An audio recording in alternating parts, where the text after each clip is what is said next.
Gaza Strip. Jerusalem has recently been the subject of a Judaization campaign. The systematic, grave violations of human rights and brutal oppression. Israel is perpetrating state terrorism. Of Israel's intransigence and defiance of international institutions.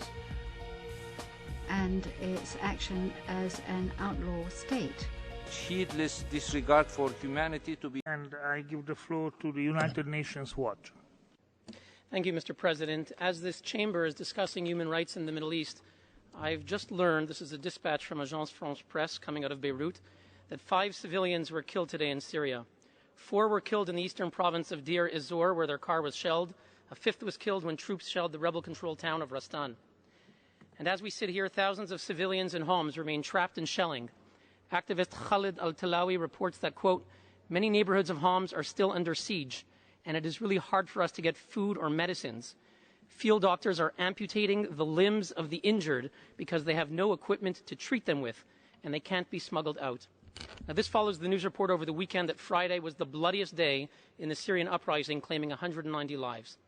Mr. President, why is there no urgent debate for the victims being killed in Syria?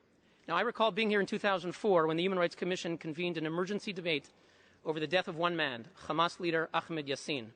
Why does one terrorist merit an emergency session, but the 5 innocents killed just now, today, the 190 killed on Friday, the 900 killed last week, merit nothing?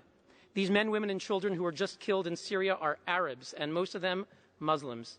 Yet why is it that we just heard speeches by the Arab and Islamic groups, and they said nothing for their own brothers and sisters? Why has this session devoted an entire day against Israel, and then another day for the whole world combined, in violation of Secretary General Ban Ki-moon's specific appeal for equality and universality when it comes to the agenda?